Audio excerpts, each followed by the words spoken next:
Bismillahirrahmanirrahim.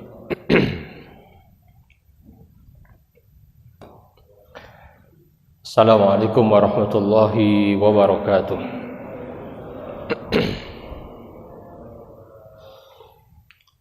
Alhamdulillah. Alhamdulillahi wa kafa. Wassalatu wassalamu ala rasulillahin nabiyil mustafa wa ala alihi wa sahbihi ahli sidqi wal wafa, amma ba'd. Ya ayyuhalladzina amanu taqullaha haqqa tuqatih wa la tamutunna illa wa antum muslimun. Subhanaka la ilma lana illa ma 'allamtana innaka antal alimul hakim.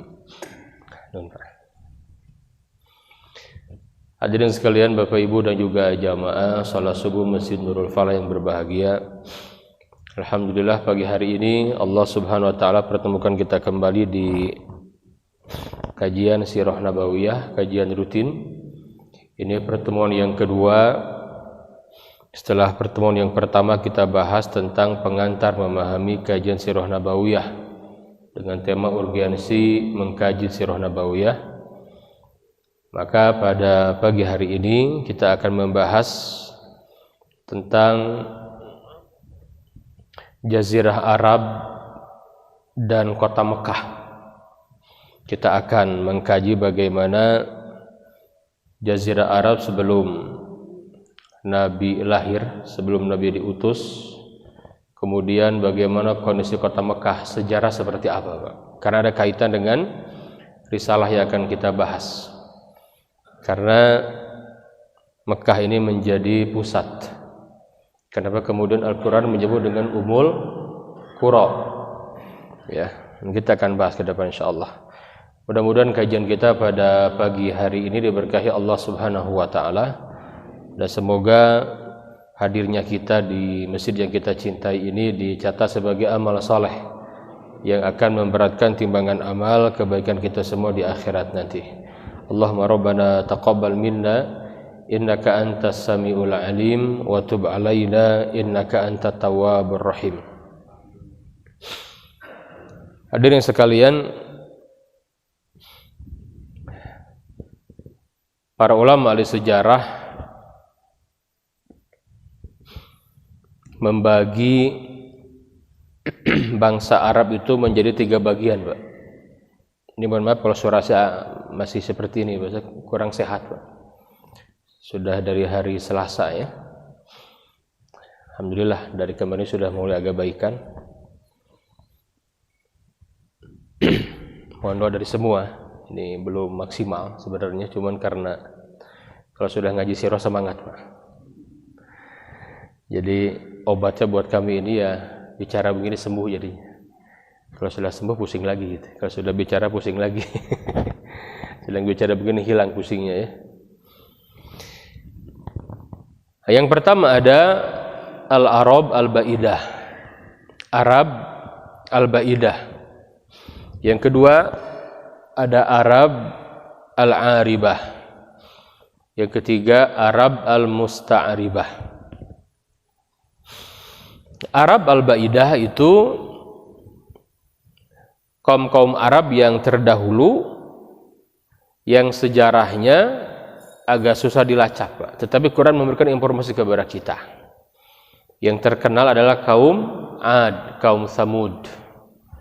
Itu kaumnya Nabi Saleh dan Nabi Hud. Nabi Saleh itu di mana? Di Hijaz. Hijaz, Pak. Hijaz itu sekarang Mekah, Madinah itu Hijaz. Ini ada istilah-istilah yang harus kita familiar gitu ya. Jadi Hijaz itu sekarang Arab Saudi masuknya, Mekah, Madinah. Itu ada tempat sekarang masuk ke wilayah Arab Saudi, Pak. Namanya Madinatul Ula atau Madain Saleh. Ada yang pernah ke sana, Pak? Alhamdulillah. Pernah ke sana, Pak ya? Napaktilah saja, Pak ya. Saya juga beberapa kali ke sana. Kami punya program namanya Umroh Sirah. Jadi agak lama programnya karena memang napak tilas, Pak. Jadi dari Madinah itu pakai kendaraan darat dari Madinah, Pak, ke utara, berarti ke Khaybar, tempat Yahudi di sana, Pak. Itu ada benteng Khaybar, masih ada.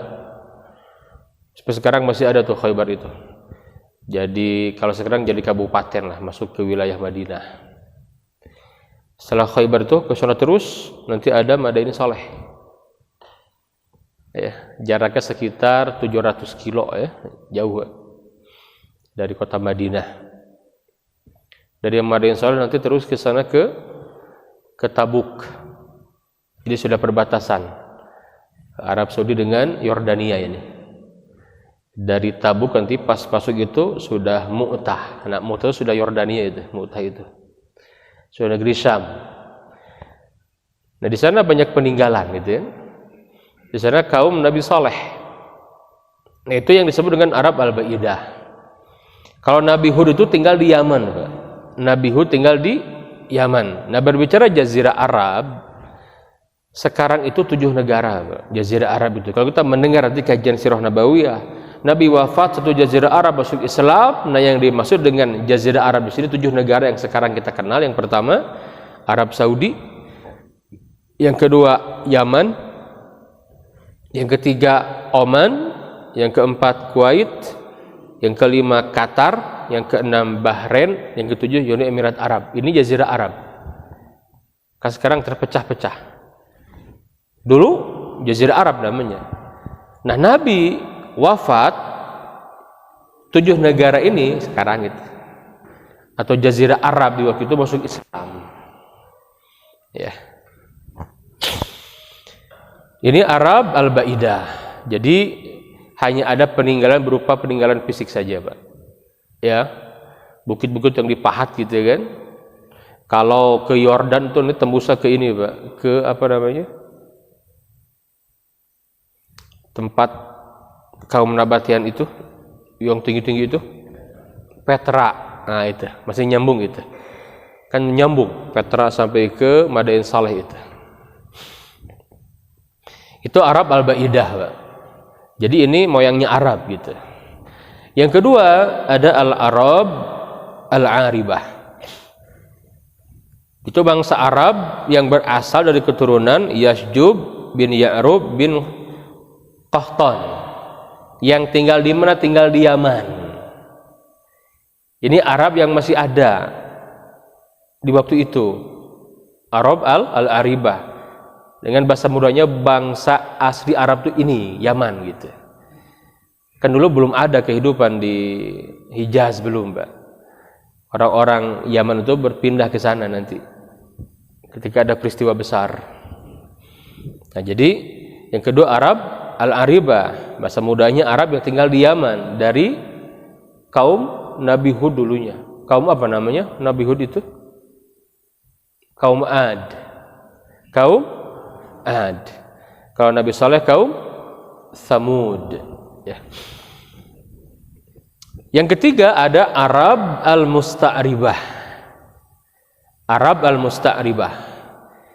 Ini kaum Arab yang berasal dari keturunan Ismail alaihissalam, yang disebut juga Arab Adnaniyah. Ini Arab Musta'ribah, Pak. Arab campuran. Ini Arab yang bercampur, ya, Arab Musta'ribah namanya, dari keturunan Nabi Ismail. Nabi Ismail dari siapa? Nabi Ibrahim. Pertanyaan, Nabi Ibrahim orang Arab bukan? Orang Arab bukan Nabi Ibrahim? Bukan. Orang mana? Orang mana, Pak? Irak. Tempat hijrahnya Palestina, tempat hijrahnya. Beliau itu orang Babilonia, orang Arab, orang Irak. Orang Irak. Beda itu udah, Irak itu bukan Arab, bukan Arab. Ya. Itu Babil, suku Babil itu ya. Terkenal Nabi Ibrahim. Nanti beliau hijrah, dalam sejarahnya itu kita akan bahas agak detail ini sekarang karena dari sini Ya, sampai kemudian muncul suku Quraisy gitu. Ya, muncul suku Quraisy, ya. Nah, kenapa? Karena Nabi Ibrahim ini bukan orang Arab. Dan Ismail putra Ibrahim dari Hajar. Hajar pun bukan orang Arab. Orang mana? Orang Mesir. Suku apa? Qibti, Pak. Ya, Ibrahim bukan orang Arab, juga Hajar bukan orang Arab. Hanya hijrah saja pindah ke Mekah. Nanti kita bahas sejarah detailnya gitu. Ini Arab musta'ribah. Nah, hari ini Pak, Arab musta'ribah digunakan untuk setiap orang yang berbahasa Arab. Negara yang menggunakan bahasa Arab atau masyarakat yang karena perkawinan. Contoh lah, sekarang Mesir pun disebut negara Arab. Libya negara Arab. Padahal bukan negara Arab, itu Afrika maksud. Betul tidak? Mesir Afrika, Pak. Libya Afrika. Sudan negara Arab, padahal bukan, itu Afrika. Betul tidak? Ya.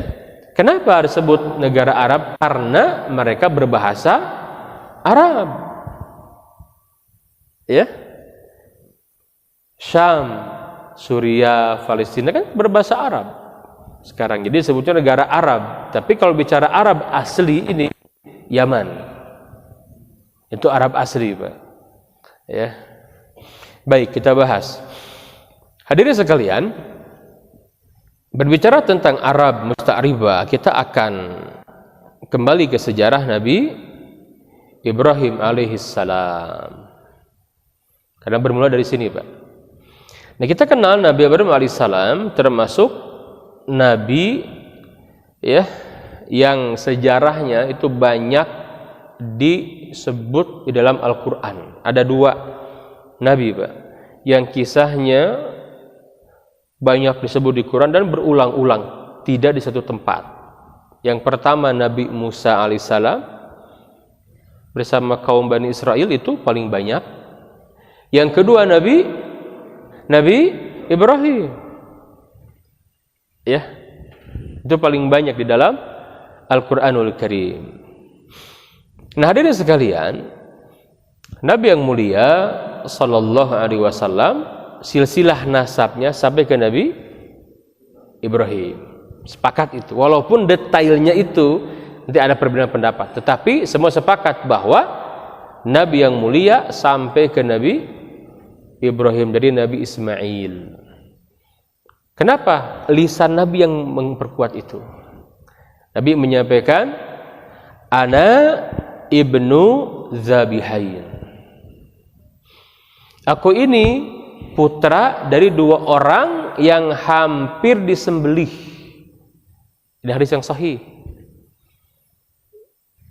Yang dimaksud siapa, Pak? Ismail alaihissalam dan Abdullah.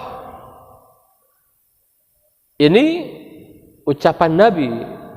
Sama seperti Nabi menyampaikan bahwa para ulama sepakat Nabi itu lahir hari Senin. Karena Nabi menyebutkan dengan lisannya. Tapi ulama berbeda pendapat tentang tanggal, bahkan bulan gitu kan. Sebenarnya ada perbedaan pendapat, tapi hari sepakat semua. Karena lisan Nabi menyebutkan tentang hari Senin itu hari di mana aku dilahirkan, kata Nabi. Ya, nah sama juga tentang nasab Nabi sampai ke Nabi Ibrahim. Kalimat Nabi, ana ibnu Zabihain, aku ini anak dari 2 orang yang hampir disembelih. Yang pertama Nabi Ismail, yang kedua Abdullah ibn Abdul Muttalib. Kita bahas ke depan kisahnya. Nah, hadirin sekalian, Nabi Ibrahim alaihissalam ini termasuk satu dari 2 yang disebut dengan uswatun hasanah, Pak, di dalam Al-Quran. Betul tidak?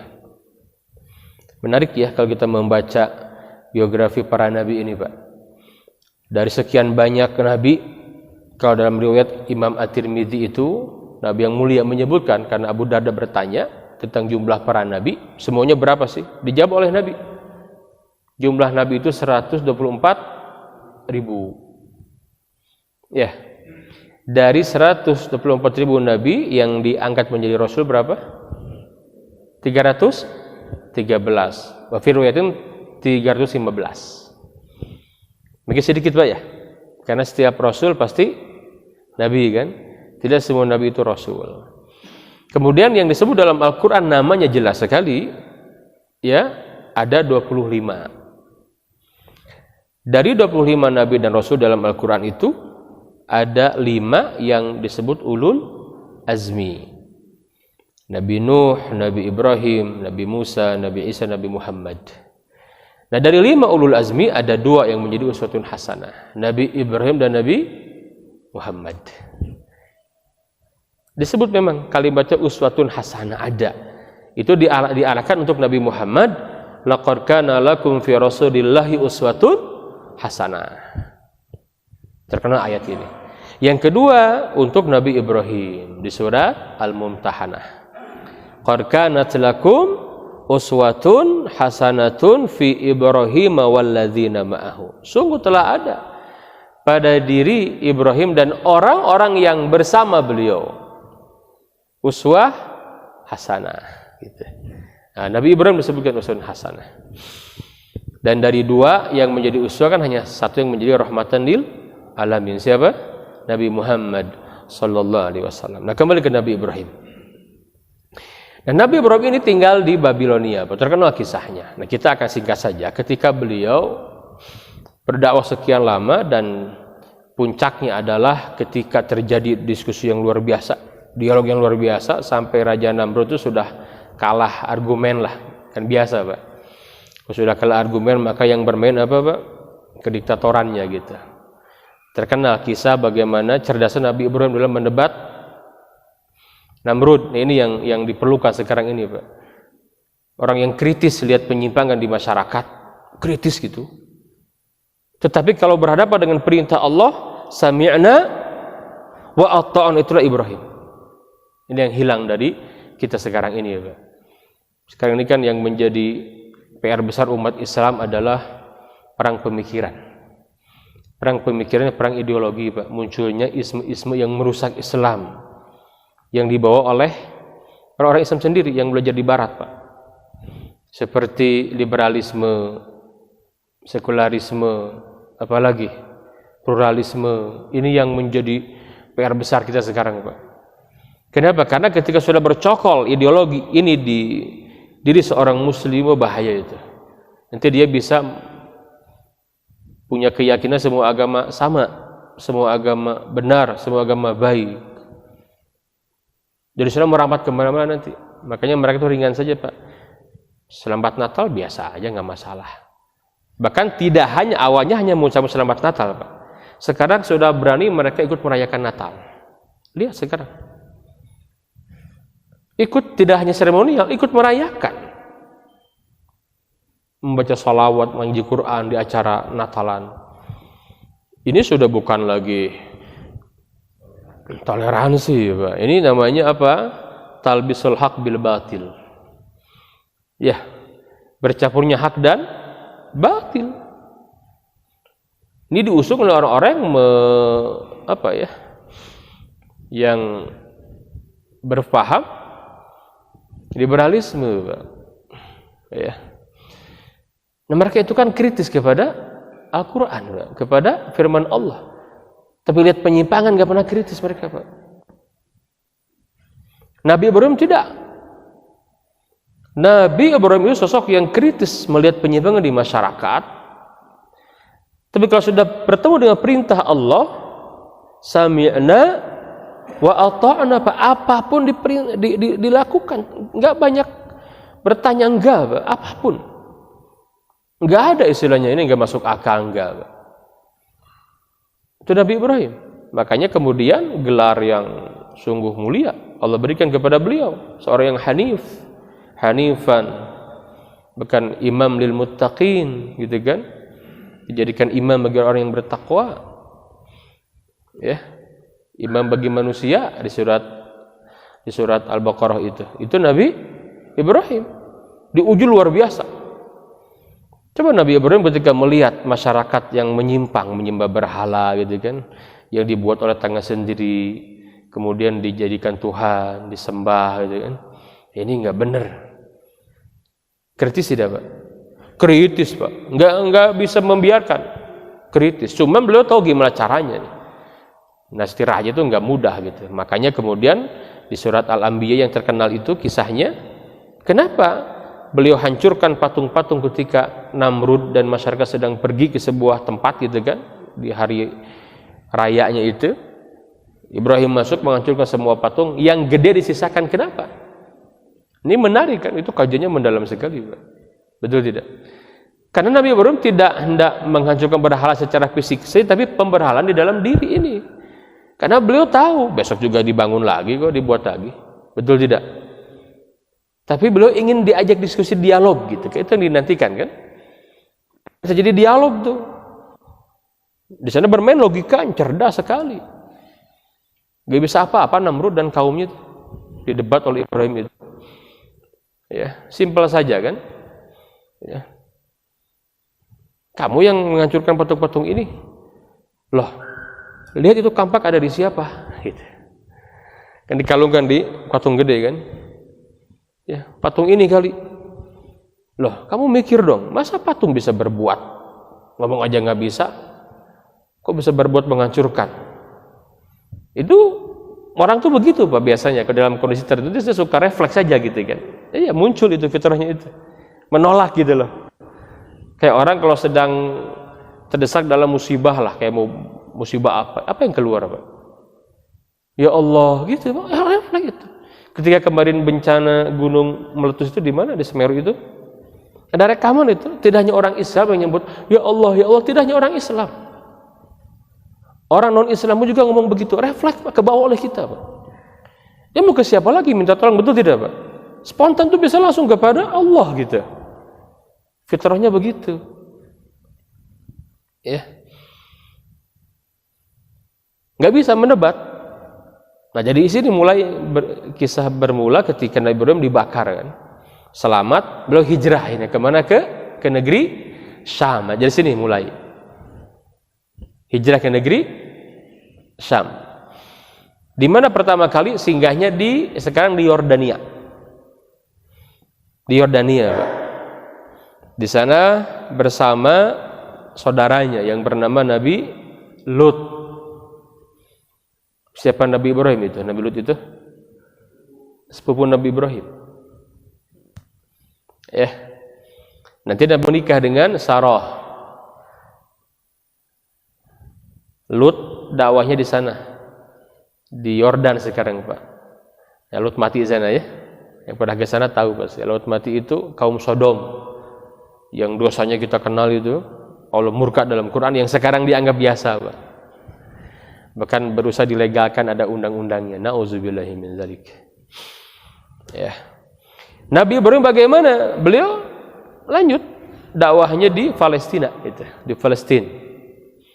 Masih Syam, Pak. Masih Syam ini. Ya. Di Palestina dan di Mesir.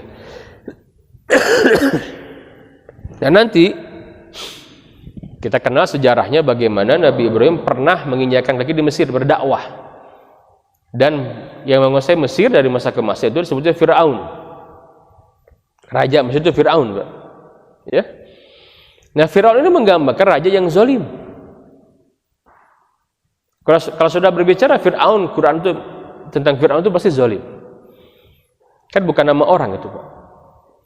Tetapi di zaman Nabi Yusuf kan di Mesir juga. Raja Mesir di zaman Nabi Yusuf tidak disebut Fir'aun oleh Quran, tetapi disebut Al-Malik. Kenapa? Para ulama ahli tafsir menyebutkan karena raja Mesir di masa Nabi Yusuf orangnya baik, saleh. Selebihnya bagaimana? Zalim mereka, Pak. Nah, itu menariknya. Di zaman Nabi Yusuf kan ini ada setelah Nabi Ibrahim. Tidak disebut Fir'aun, tapi Al-Malik di surat Yusuf disebutkan. Al-Malik, karena orangnya baik, orangnya saleh. Tapi sebelumnya dan sesudahnya Fir'aun.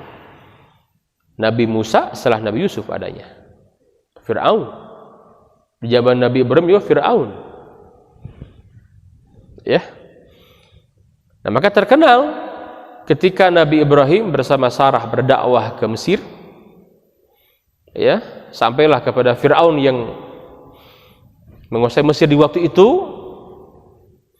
Dan Fir'aun di waktu itu, di zaman Nabi Ibrahim punya keanehan, Pak. Dia senang sekali kepada perempuan. Ini hadisnya sahih, Pak. Saya bawakan secara kisah saja. Nanti ada di dalam Sahih Bukhari ada ini, ya. Nah, jadi bagaimana kisahnya? Nabi Ibrahim ini, hadirin sekalian, datang bersama Sarah ke Mesir, Pak. Nah, Fir'aun di masa itu punya keanehan. Orang zalim, Pak. Apa? Dia senang sekali kepada perempuan cantik yang sudah punya suami. Itu pasti diempat, nggak boleh ada yang menentangnya gitu. Kalau ada wanita cantik tapi udah punya suami, pasti diambil sama dia.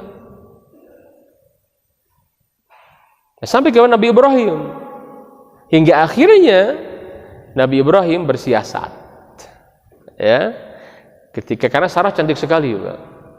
Ditanya oleh siapa? Oleh Fir'aun ini, man hiya, siapa perempuan itu gitu. Apa jawaban Nabi Ibrahim? Hiya ukhti, ini ukhti, saudariku. Ini apa namanya? Apa namanya, Pak? Apa? Kalau kita bilang berbohong, ya. Hiya ukhti. Saya mau tanya,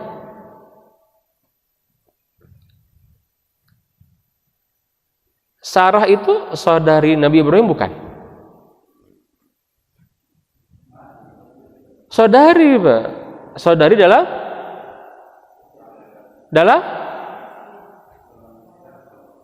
agama. Karena yang beriman ya baru Ibrahim sama istrinya gitu kan. Saudariku. Ini ada istilahnya, Pak. Ya. Nah, ini ternyata kemudian hari yang membuat Nabi Ibrahim menyesal gitu loh. Buat Nabi ini kayaknya ketika ini hari tentang syafaat. Orang datang kepada para nabi kan. Termasuk datang ke Nabi Nuh, ke Nabi Ibrahim. Nggak bisa bantu, kata Nabi, aku teringat. Nah gitu. Pernah berbohong, padahal bukan bohong ini gitu kan. Dalam bahasa agama namanya tauriyah, Pak. Apa? Iya. Nabi pernah begitu juga. Dalam perang Badar. Di perang Badar pernah Nabi. Ketika Nabi dialog dengan seseorang dari yang dicurigai ini bahaya kalau terus terang, Nabi bertauriyah, Nabi bertanya, berikan informasi kepada kami, kira-kira orang-orang Quraisy itu sudah sampai mana? Kamu siapa? Gitu kan? Beritahukan kepada kami, jadi kami beritahu. Oke, sepakat. Sekarang kamu dulu ceritakan. Orang ini bercerita, Pak. Oh, pasukan ini sudah sampai sini jumlahnya sekian. Loh, Nabi itu kan lengkap sekali dapat informasi. Orang tadi bertanya, nah, sekarang giliran kamu, saya mau tanya, kamu dari mana? Nah, ini pertanyaannya, kamu dari mana? Nabi menjawab, nahnu minal ma. Kami dari air. Benar tidak, Pak? Kalimat minal ma di sini kan mengundang pertanyaan. Jadi dia berpikir dulu gitu. Nabi langsung pergi gitu. Jangan dilanjutkan, jangan pergi Nabi kan. Ditanya, memang benar kan yang Nabi masukkan dari air mani. Betul, kita dari mana Pak asalnya, Pak? Dari air mani kan, minal ma. Itu maksudnya gitu. Tetapi di benak si pendengar ini, seorang tua ini, ada kampung namanya Alma di Irak. Apa dari sana? Tapi kok jauh-jauh amat ke sini gitu kan? Bingung dia kan? minal ma. Ini apa maksudnya gitu ya kan? Itu tauriyah namanya. Nah, Nabi Ibrahim juga sama. Ya, sama Nabi Ibrahim juga. Siapa dia? Hiya ukhti, dalam dirinya saudariku seiman, begitu. Emang betul kan, Pak? Karena kalau dijawab istriku habis itu. Dijawab begitu saja itu Fir'aun saking cantiknya Sarah nggak kuat, tetap penasaran, Pak. Mau diembat juga kan, terkenal kisahnya. Ya, mau mendekat, mau menjamak Sarah wanita yang salehah, doa kepada Allah sampai kemudian nggak bisa gerak tuh, tangannya tiba-tiba begitu. Kata Fir'aun, wah ini orang nggak sembarang ini. Tolong doa kamu kepada Tuhanmu, ya agar aku dikembalikan seperti biasa, aku nggak akan ganggu kamu lagi, janji. Sarah minta kepada Allah. Seketika juga normal lagi, balik lagi. Tapi karena cantiknya Sarah penasaran, Pak. Deketin lagi, doa lagi Sarah. Tambah lagi sekarang dengan kaki nggak bisa gerak juga. Ya, minta lagi, tolong doakan lagi. Saya janji nggak akan ganggu kamu lagi, janji. Ya, akhirnya apa? Didoakan lagi, sembuh lagi, ketiga kali, penasaran lagi, Pak. Ketiga kali mau ini lagi, doa lagi, sekarang mau total udah nggak bisa apa-apa, wala nggak bisa apa-apa gitu. Takut sekali. Akhirnya Sarah mendoakan sampai kemudian kata Fir'aun, ini bukan manusia katanya. Kan manusia biasa ini katanya. Akhirnya apa? Dia punya, ini ada ikhtilaf, ada yang menyampaikan dia punya budak atau punya anaknya sendiri gitu. Namanya siapa? Hajar, Pak. Diberikan, kasih saja hadiah. Sudah jangan diganggu, dia bukan orang biasa lah gitu. Nih kasihkan Hajar kepada Ibrahim dan Sarah ini biar dia berkhidmat kepada dia. Sana jangan injakan ke sini lagi, disuruh pulang ke Palestina kan Nabi Ibrahim, Pak. Terkenal kisahnya ini. Ya. Nah itu. Nah jadi itu Hajar itu pemberian dari Fir'aun. Ada yang menyebutkan bahwa itu anaknya Fir'aun sendiri. Ada yang menyebutkan budaknya gitu ya. Ada ikhtilaf. Orang Yahudi mah yakin benar, Pak, bahwa Hajar itu budak. Makanya dia nggak mau menerima Islam, nggak mau mengakui kerasulan Nabi Muhammad. Kenapa? Karena Muhammad dari Ismail, putranya Ibrahim dari Hajar, budak. Oh nggak mau. Kita dari Sarah, Ishak, Yakub, terus kita ini lebih mulia bangsawan gitu. Kan gara-gara itu, Pak. Ya. Nah baik, dari sana bermula, Pak. Nah sampai kemudian singkat cerita kita sudah mengenal, hanya mengulas sedikit saja. Dari sini nanti kemudian Nabi Ibrahim tidak diberikan anak sekian lama dari Sarah. Sampai terjadilah pernikahan dengan Hajar karena diperintahkan oleh Sarah. Poligami ya, Pak ya. Nah, begitu. Jadi menikah dengan Hajar, punya anak. Nah, ini terjadi abad ke-9 sebelum Masehi, Pak. Ini menurut catatan Imam At-Tabari dalam Tarikh Tabari. Ya. Sebelum Masehi gitu kan. Nah, kemudian Nabi Ibrahim alaihissalam membawa Hajar untuk pergi ke Hijaz. Nah, Hijaz yang kemudian kita kenal, tempat yang di sana ada lembah yang bernama Mekah itu. Mekah ini dulunya ada tempat ibadah, Ka'bah itu dibangun. Pertanyaan, yang bangun Ka'bah pertama kali siapa? Yang membangun Ka'bah pertama kali siapa? Ka'bah. Yang bangun siapa, Pak? Nabi Adam alaihissalam. Ya, Nabi Adam alaihissalam. Ini yang paling kuat, ada yang menyebutkan malaikat. Yang paling kuat Nabi Adam alaihissalam. Sebagai tempat ibadah. Ya, kenapa? Mana dalilnya? Jelas. Di surat Ali Imran.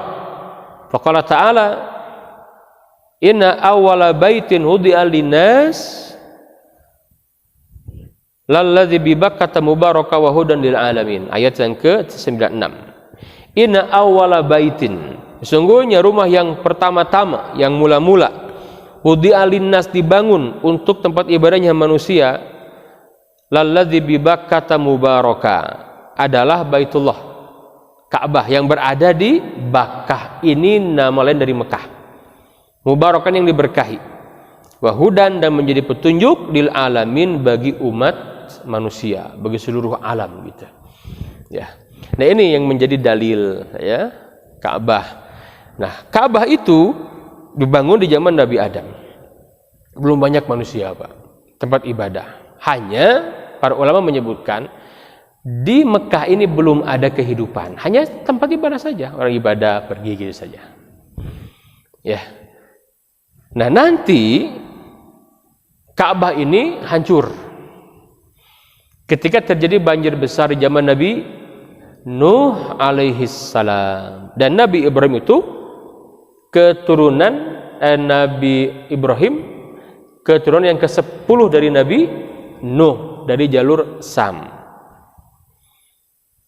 Nabi Nuh alaihi salam diberikan umur panjang, Pak. Usianya panjang, dakwahnya saja. Berapa? 950 tahun dakwahnya saja itu. Allah karim. Kalau kita dakwah baru juga beberapa tahun, belum ada yang mau ikut kita,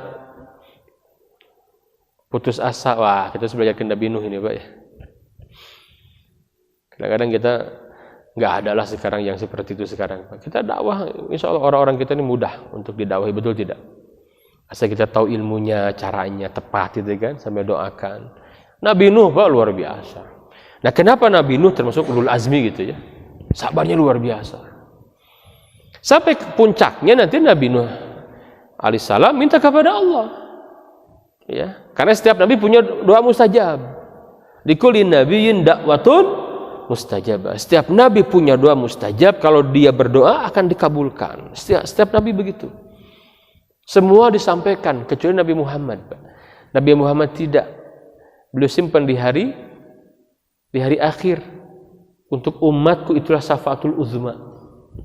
Makanya dalam kondisi apapun Nabi Muhammad tidak pernah membacakan doa pamungkasnya, tidak. Nanti di mahsyar kata beliau, Masya Allah. Ya.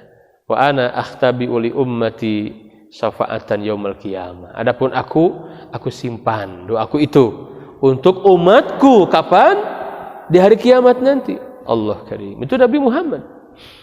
Sayangnya kepada kita sebagai umatnya, Pak. Nah, kembali. Hadirin sekalian, maka beliau meminta agar dibinasakan, diturunkan banjir yang terkenal itu, banjir besar sedunia itu, Pak. Ya, ada khilafiyah tapi yang kuat semua terkena karena belum banyak manusia waktu itu. Habis semuanya, Pak. Termasuk apa? Ka'bah yang di Mekah itu. Ya. Hancur. Tinggal pondasinya saja. Ya. Nah, Nabi Ibrahim diperintahkan oleh Allah Jalla wa Ala datang ke sana dengan hajar. Jadi kalau ada alasan karena cemburunya Sarah dan juga terhadap Hajar, Pak, terlalu ini ya. Ya. Kenapa? Karena Nabi Ibrahim membangun peradaban, Pak. Lihat, pertama Nabi Ibrahim membangun di Palestina. Kan dari sini sumberan nanti, Pak. Di sana Ishak kan, Sarah, Ishak, Yakub, Bani Israel yang paling banyak nabinya itu orang-orang Rum dan nanti Arab, ya kan? Musta'ribah ini nih. Dua ini kan poros bumi ini kan, Mekah dan juga Palestina, Pak. Ini Nabi Ibrahim, ini kerja Nabi Ibrahim ini, Pak. Ini kerja Nabi Ibrahim. Makanya selamanya nggak akan bisa dipisahkan antara Masjidil Haram dengan Masjidil Aqsa, nggak mungkin, Pak. Kalau umat ingin lihat kondisi kebaikannya, lihat sekarang. Kalau pincang salah satunya berarti memang sedang tidak beres umat Islam, betul tidak? Kita kan ke Mekah perhatian, betul tidak? Perhatian. Tapi ke Palestina bagaimana? Belum semuanya, Pak. Makanya masih bermasalah umat ini gitu. Nah, kembali. Nah, maka datang ke sana, hadirin sekalian, ini diabadikan di dalam surat Ibrahim ayat yang ke-37. Maka berangkatlah Nabi Ibrahim bersama Hajar dan Ismail yang masih bayi itu dibawa ke Bakkah, lembah. Perintah Allah itu. Nah, inilah tunduk patuh taatnya Nabi Ibrahim. lihat penyimpangan kritis, terus kritis. Tapi perintah Allah sami'na wa ata'na. Padahal harusnya kalau mau protes ini protes, Pak. Betul tidak? Ya Allah, kenapa Engkau diperintahkan aku menempatkan istri dan anakku yang baru lahir, Pak, masih bayi gitu ya, disimpan di Mekah. Kalimat Qur'annya bagaimana? Yang tidak ada tanaman, tidak ada air, tidak ada apa-apa, Pak. Sudah begitu disuruh meninggalkan lagi. Pas datang diberi ilham beliau bahwa di dekat Baitullah, dekat Ka'bah, hanya pondasinya saja disimpan di sana. Ya. Terkenal kisahnya, Imam An-Nawawi juga memuat hadis ini tentang kisah dialog Ibrahim bersama Hajar. Bagaimana Hajar seorang istri yang salehah ketika ditinggalkan oleh suaminya. Apa kata Hajar? Ya Ibrahim, aina tadhhab? Ketika Ibrahim sampai ke Mekah, Pak, disimpan istri dan anak yang masih bayi itu, beliau pergi lagi.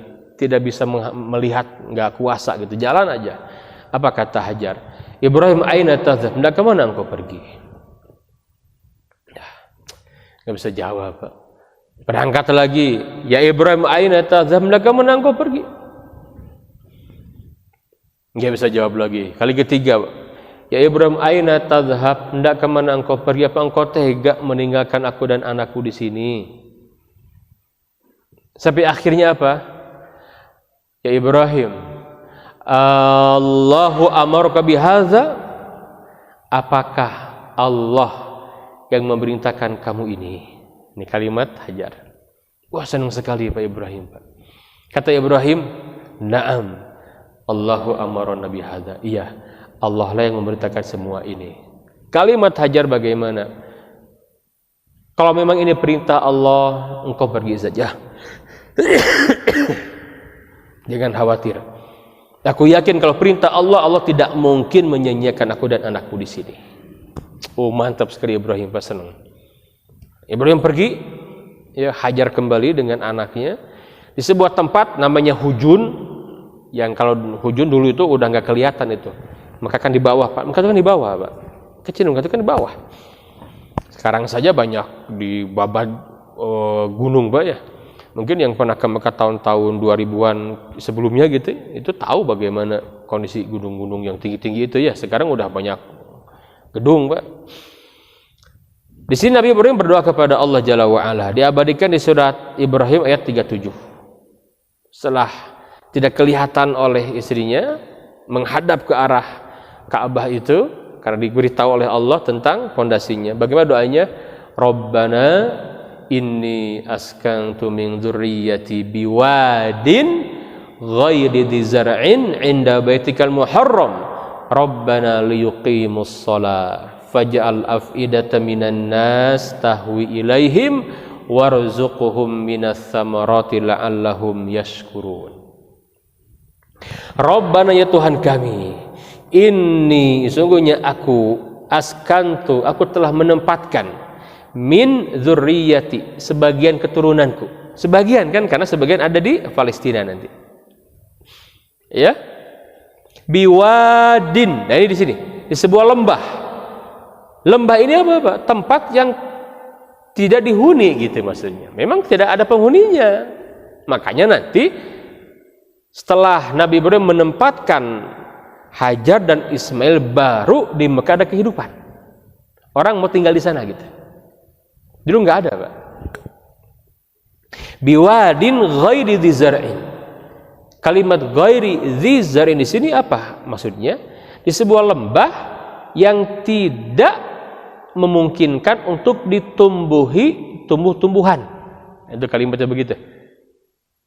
Ya, kalau tidak ada tumbuh-tumbuhan bisa diadakan. Tapi kalau tidak bisa ditumbuhi, memang nggak bisa tumbuhi, Pak. Sekarang kan susah Mekah itu. Hijau sekarang Ustaz kami gesan itu buatan, Pak. Ya, sekarang mau canggih lah, gampang kan. Bawa tanah dari luar itu kan dibuat. Tapi aslinya tanah Mekah itu nggak bisa gitu. Itu kalimat biwadin ghairi dzi zar'in. Inda baitikal muharram, di dekat rumahmu yang dihormati, yang mulia. Ka'bah maksudnya. Nah di sini kan, karena Allah memberikan ilham kepada Nabi Ibrahim di dekat Ka'bah, ada Ka'bah itu. Walaupun nanti ketika Ismail dewasa ditinggikannya. Untuk apa? Rabbana liyuqimus shalah. Ya Allah, ya Tuhan kami, yang demikian itu kami lakukan agar mereka mendirikan salat. Faj'al, maka jadikanlah afidatan hati minan nas, sebagian manusia, tahwi ilaim, condong kepada mereka, warzuqhum, dan berikan rezeki kepada mereka, minas samarat, berupa buah-buahan, la'allahum yashkurun, agar mereka bersyukur. Ini doa Nabi Ibrahim yang diijabah, betul tidak Pak? Masya Allah. Ya, di Mekah Pak, mau buah apa saja ada Pak sekarang. Di Mekah Pak, kan gak penting nanamnya apa, yang penting ada, betul tidak? Lah kita nanam banyak tapi jarang makan buah ya. Nggak kebeli, yang bagusnya di keluar ekspor sana, kita yang di sini yang biasa-biasanya gitu kan. Iya. Di Mekah nggak tumbuh tapi semua ada, betul tidak? Dan murah-murah Pak. Stroberi Pak, gede-gede Pak. Di Mekah tuh saya senang makan stroberi di sana itu. Harganya murah itu. Murah Pak. Pisang gede-gede, mau apa coba? Betul tidak? Semua buah ada di sana Pak. Gak ada musim, makanlah musim Pak. Kalau bukan lagi musim umroh Pak ya, turun dari hotel tuh yang jual buah tuh banyak banget Pak. Buah kiwi, buah apa segala ada Pak. Harganya murah lagi Pak. Strawberry itu kan kita mungkin berpikir hanya ada di Lembang atau di Ciwidey gitu ya. Di sana ada gitu. Gede-gede lagi, seger, murah lagi harganya tuh. Di kita mah mahal di sini, yang kecil-kecil itu berapa Pak? Saya kotak ini 20.000 ya. Itu stroberi di sana itu gede-gede, kotak ini saya beli Pak. Yang gede-gede itu berapa? 5 real. 5 real kali 3,5 itu berapa? Ya hampir 14 ribuan lah segitu. Gede Pak, murah Pak. Murah-murah gitu, Masya Allah. Nah di sini. Maka Nabi Ibrahim kembali ke mana? Ke Palestina. Ke Palestina. Nah, kita simpan dulu Nabi Ibrahim Pak ya. Beliau di Palestina. Sekarang kita fokus dulu ke Mekah nih. Yang ditinggali oleh Hajar dan Ismail. Kalian baca biwadin, lembah, ghairi dzi zar'in. Nah, maka nanti terkenal kisahnya juga bagaimana Hajar alaihissalam, Hajar ketika ditinggal oleh Nabi Ibrahim dengan anaknya Ismail yang masih beberapa bulan gitu ya, ya kan, karena perjalanannya juga lama gitu ya, masih bayi lah intinya. Ya, ketika habisan bekal Pak, bagaimana perjuangan Hajar alaihissalam ketika habis air yang nanti diabadikan di dalam ritual ibadah haji itu atau umrah sa'i bainas Safa wal Marwah. Luar biasa ini Pak, perjuangan Nabi Ibrahim ini ya, dan keluarganya. Makanya kan walladzina ma'ahu gitu, dan keluarganya ya. Hadirin sekalian, nah maka nanti setelah ditemukan air Zam-Zam ya, kenapa? Karena tadi kisah Bunda Hajar bolak-balik Safa Marwah nggak ada, balik lagi ke Safa ke Marwah, terus sampai 7 balikan di Marwah. Ternyata air bukan di Marwah tapi di dekat Ismail, dan itu posisi dekat Ka'bah ya. Nah, maka muncullah air Zam-Zam gitu ya, Zam-Zam. Nah nanti di mana-mana kalau ada air ada kehidupan Pak. Nah nanti di Yaman yang Arab Al-Aribah tadi Pak, Al-Aribah ini ada satu kabilah besar namanya Jurhum. Kabilah Jurhum. Yang kabilah ini nyambung dari tadi Qahtan itu, dari kaumnya Nabi Hud, kaum Ad, Arab itu kan. Di Ahqaf, di Hadramaut. Nah itu. Nah nanti ada suatu musibah, paceklik, kesusahan air gitu ya. Otomatis kalau nggak ada air gimana orang Pak? Betah nggak Pak? Nggak betah Pak. Mereka pindah. Nah mereka pindah yang dituju negeri Syam. Dan untuk ke negeri Syam mereka lewat Hijaz, pasti itu. Dan Mekah itu bukan tempat baru bagi mereka, kan tukang dagang mereka itu, suka lewat aja, udah sering, udah biasa lewat, cuman lewat saja gitu, lewat saja. Kalau dari Yaman ke Syam, dagang kan lewat sana. Suku Jurhum ini lewat, sampai kemudian dia menemukan sekawanan burung banyak di atas. Wah, ini kalau di padang pasir ini pasti ada air gitu ya kan. Kan yang kita cari air, coba cari ada air apa enggak. Maka beberapa anak buahnya mencari dan ketemu dengan Hajar.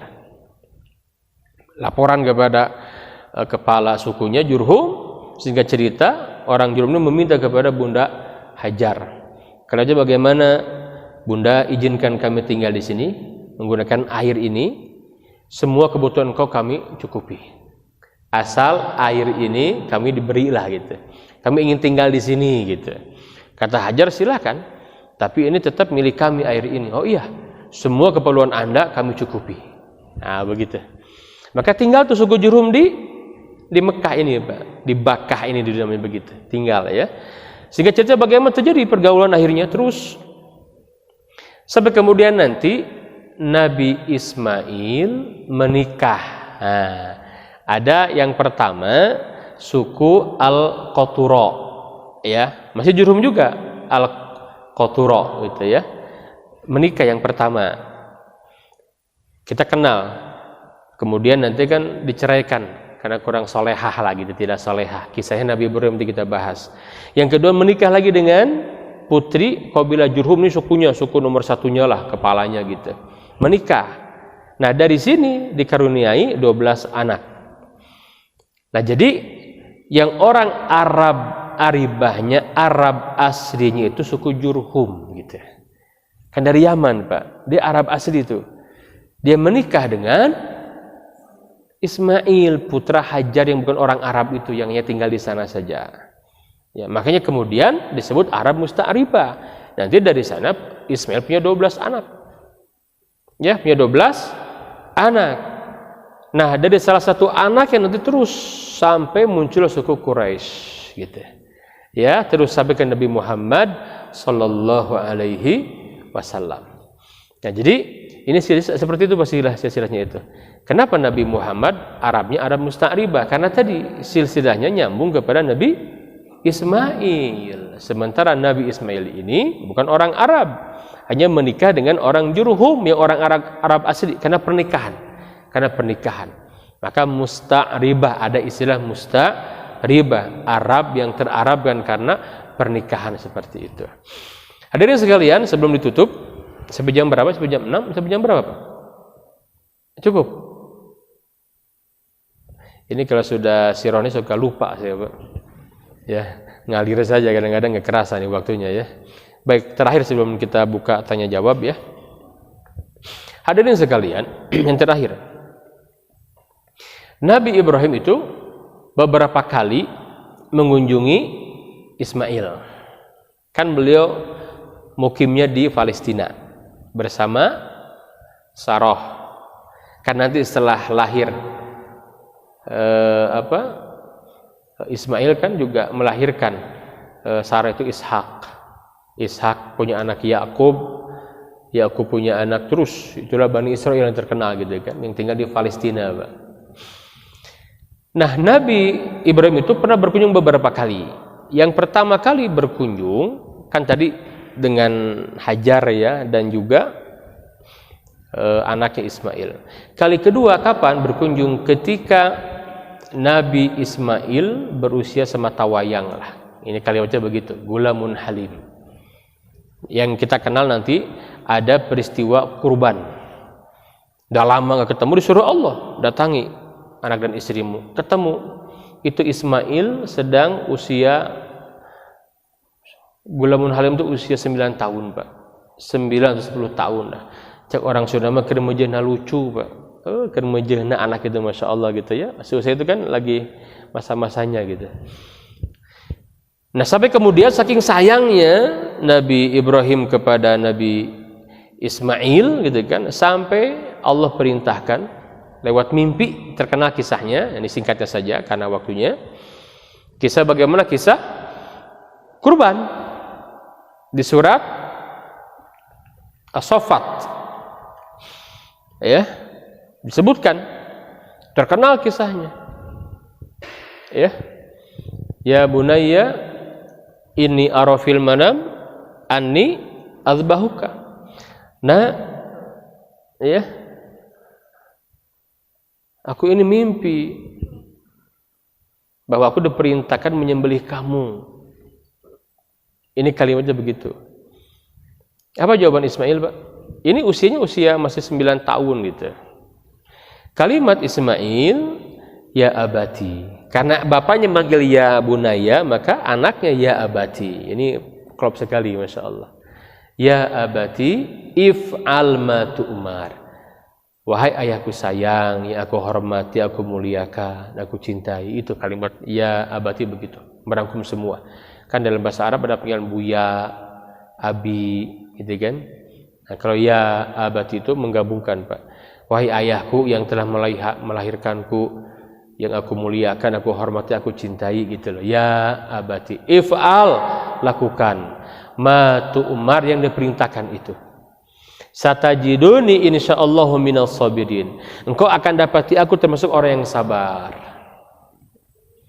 Sampai ketika diabadikan falama aslama wa talahu lil jabin. Tatkala keduanya berserah diri dan nampak sekali, ya, kepasrahan yang total kepada Allah, sampai Nabi Ibrahim sudah siap dengan pisaunya mau menyembelih gitu. Wa nadainahu ayya Ibrahim. Maka Allah menyeru, wahai Ibrahim, qad sadaqta ru'ya, engkau sudah membenarkan mimpi itu. Inna kadzalika najzil muhsinin.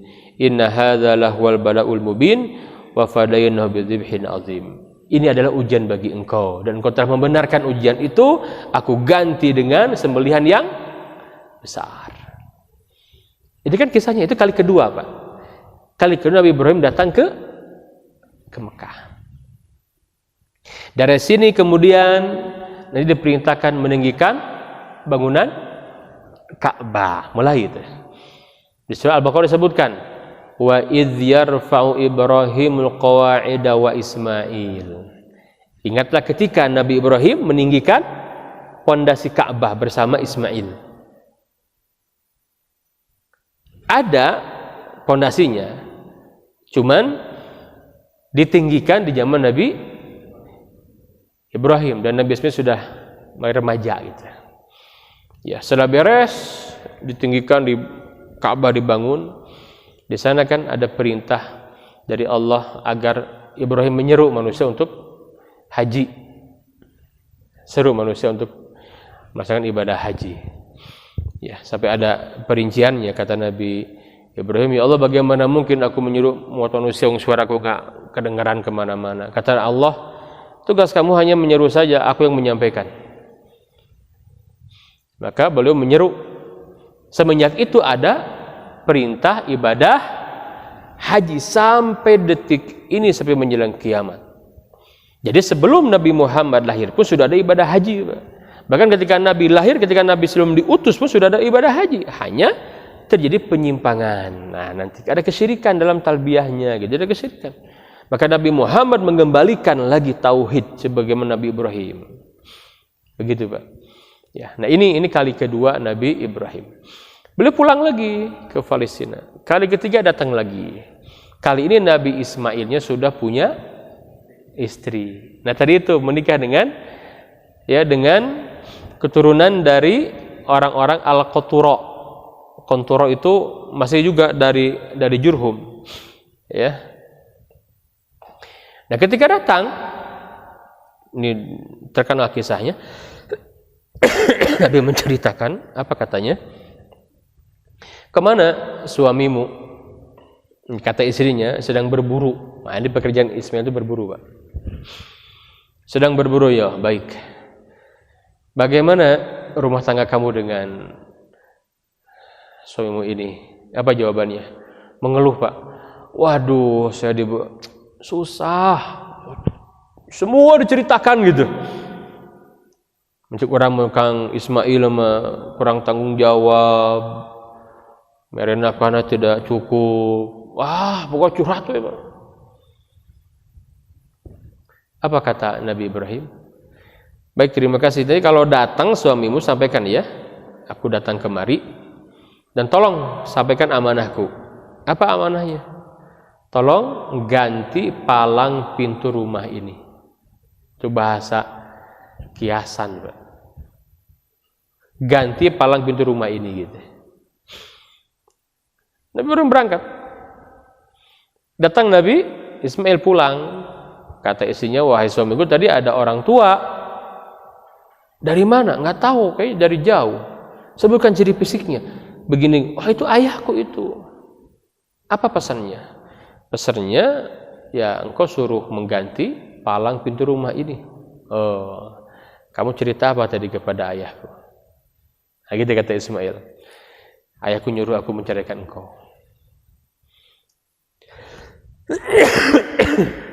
Diceraikan. Tidak punya anak dari yang pertama ini, Pak. Ya.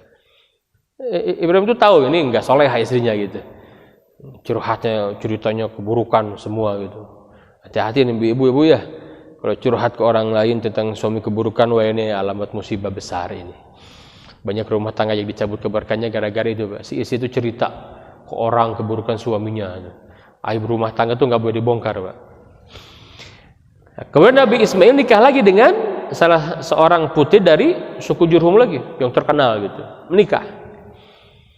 Ini solehah. Datang lagi Nabi Ismail. Nabi Ibrahim yang keempat. Kali keempat datang lagi. Kembali Nabi Ismail sedang berburu. Ditanya, kemana suamimu sedang berburu? Oh baik. Bagaimana rumah tangga kamu dengan Ibrahim? Dengan Ismail? Oh ini mah baik, alhamdulillah, cerita. Padahal itu kekurangan gitu loh. Tahu, Ibrahim tahu. Tapi syukur yang keluar dari kalimat itu nggak ada menjelekkan suami, nggak ada mengeluh, yang ada bersyukur. Padahal tahu Nabi Ibrahim bahwa mereka kekurangan. Nabi Ibrahim tersenyum gembira. Kata Nabi Ibrahim, aku pamit ya. Tolong pesan ini sampaikan kepada suami kamu kalau datang. Ya, pertahankan palang pintu rumah ini. Baik, pulang Nabi Ibrahim. Datang Ismail, ya bertanya, ada tamu tidak? Ada, katanya. Siapa? Disebutkan, itu ayahku. Apa pesannya? Engkau diperintahkan mempertahankan palang pintu rumah ini. Baik, kalau begitu engkau akan menjadi istriku selamanya. Masya Allah. Nah dari sinilah lahir 12 anak. Ya, Nabi Ismail kata para ulama sejarah diberikan usia 130 tahun. Nabi juga beliau, Pak. Nabi juga, Nabi dan Rasul juga. Makanya kan dulu itu Nabi itu, Pak, terikat wilayah. Ya, ada teritorialnya, Pak. Nabi Ismail Hijaz, itu dakwahnya Pak, Hijaz. Nabi Lut di Syam, Yordania. Ini kan satu masa, Pak. Satu waktu. Nabi Ibrahim Palestina. Sama kan, masih ada nabinya kan? Satu waktu itu beberapa nabi gitu, dulu itu begitu. Karena memang dulu ajaran Islam itu bukan untuk semua. Ya. Tidak seperti Nabi Muhammad. Nabi Muhammad kan bawa Islam untuk semua. Tapi kalau dulu bagaimana? Nabi Ibrahim ya wilayah dakwahnya itu khusus. Nabi Lut khusus. Nabi Ismail khusus. Syariatnya berbeda-beda gitu. Seperti itu, ya. Sama seperti di zaman Nabi Musa. Nabi Musa ada Nabi Harun di zamannya itu. Bareng. Nabi Yusuf malah dengan ayahnya langsung. Nabi Yakub. Nabi Isa, Nabi Isa, Nabi Yahya, Zakaria. Tapi Nabi Muhammad tidak gitu. Dengan Islam yang turun kepada beliau itu rahmatan lil alamin untuk semua. Dan tidak ada nabi sebelum diutusnya beliau. Tapi dulu sebuah tempat ada nabi terikat oleh tempat gitu. Dulu seperti itu aturannya. Nah itulah, maka terjadilah di sana kehidupan yang kita kenal di Mekah. Dan nanti dari 12 putranya Ismail ada yang bernama Nabat dan Qaidar. Nah, dari sini nanti lahir keturunan yang tinggal di Mekah, Pak, yang kemudian kita mengenal ada suku Quraisy nanti. Suku Quraisy. Ini Jurhum, suku Jurhum. Jadi Jurhum ini yang pertama kali menguasai Mekah karena tadi dia ada pernikahan dengan Ismail ibn Ibrahim. Itulah Arab Musta'ribah. Dari sini cikal bakal ada sejarah kota Mekah, Pak. Artinya Mekah dihuni itu semenjak zaman Nabi Ibrahim ini. Sebelumnya hanya tempat ibadah saja, orang hanya lewat saja, tidak ada kehidupan. Tetapi setelah Nabi Ibrahim menempatkan istri dan anaknya di sana, terjadi kehidupan di sana sampai sekarang, ya, masya Allah. Ini barangkali sebagai kisah awal saja tentang kota Mekah dan juga Jazirah Arab. Ya, kesimpulannya bahwa Arab itu ada tiga, Pak, ya. Ada Arab al-Ba'idah, ada Arab al-Aribah, ada Arab al-Musta'ribah. Nah, Arab al-Ba'idah sudah tidak ada, sudah punah. Itulah Arabnya kaum Nabi Ad, kaum Nabi Hud, kaum Ad, kaum Nabi Soleh, kaum Samud. Kemudian Arab al-Aribah itu Qahtaniyah yang ada di Yaman. Yaman itu Asia Arab. Ya, jadi dulu kan nggak ada kehidupan di Hijaz itu sebelum orang-orang Yaman berpindah ke negeri Hijaz. Kayak di Madinah, itu ada orang-orang Aus dan Khazraj yang menjadi sahabat Ansor kemudian itu kan dari Yaman, Pak. Yaman semua, Pak. Sebenarnya dari Yaman, Pak. Arab itu Yaman asalnya. Itu Arab al-Aribah. Nah, kemudian Arab al-Musta'ribah itu Arab dari keturunan Nabi Ismail alaihissalam, buah pernikahan dari suku Jurhum, ya. Nah, muncullah Arab Musta'ribah. Nabi Muhammad dari Arab Musta'ribah, dari salah seorang putra Nabi Ismail. Ya, nanti ada kita bedah nasab Nabi di pertemuan selanjutnya tentang kemuliaan nasab Nabi Muhammad sallallahu alaihi wasallam. Baik, kalau ada pertanyaan sebelum ditutup, saya beri kesempatan satu atau dua penanya, silakan. Bismillah. Ada, Pak? Silakan yang mau bertanya. Silakan, Pak.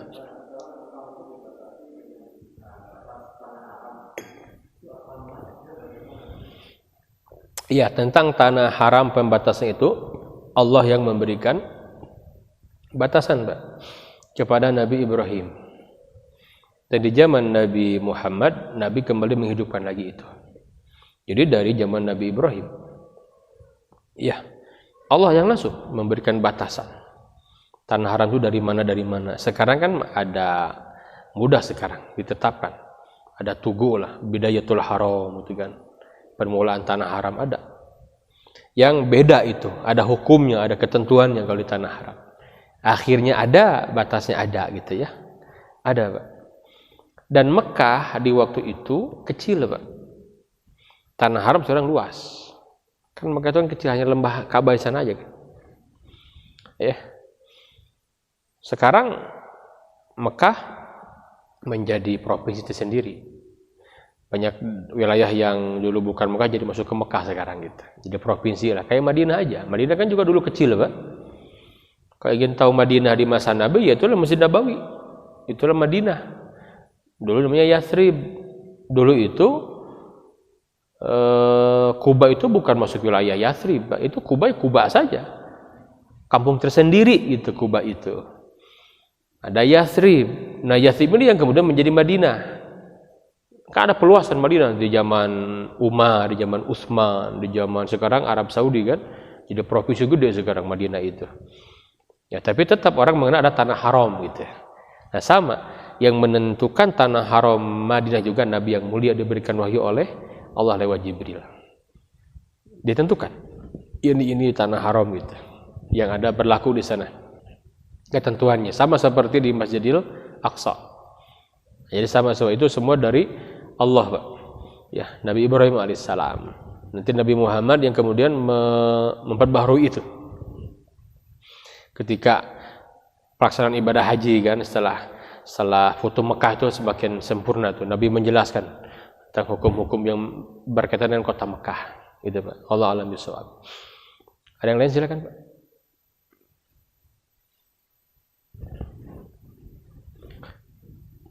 Masih ada? Boleh yang mau menambahkan juga boleh, silakan.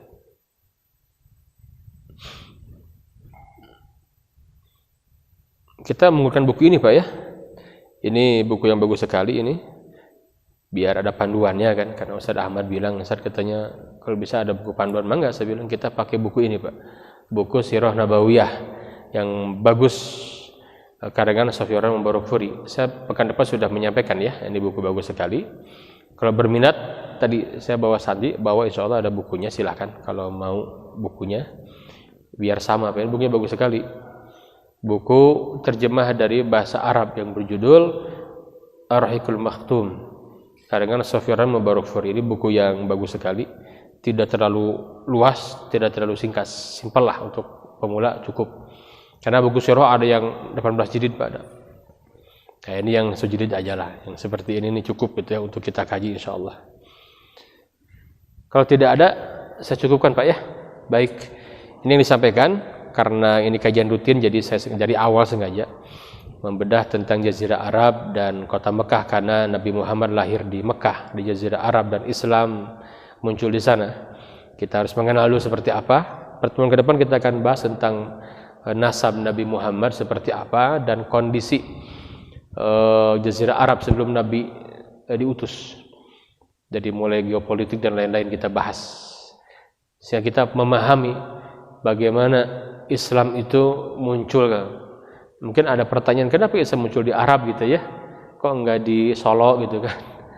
Enggak di Jakarta, enggak di Bandung, kenapa munculnya di Arab gitu kan? Akan terjawab nanti Pak dengan kajian ke depan insyaallah. Karena banyak yang begitu, sekarang kan banyak yang nyeleneh pemikiran itu ya. Kalau kita paham bagaimana peta geopolitik dulu gitu, sebelum Nabi diutus, kita akan paham kenapa yang dipilih Jazirah Arab. Ya. Demikian yang disampaikan. Yang perlu buku nanti bisa ke Ustaz Egi di belakang, saya bawa buku ini. Subhanakallahumma wa bihamdika asyhadu an la ilaha illa anta astaghfiruka wa atubu ilaik. Assalamualaikum warahmatullahi wabarakatuh.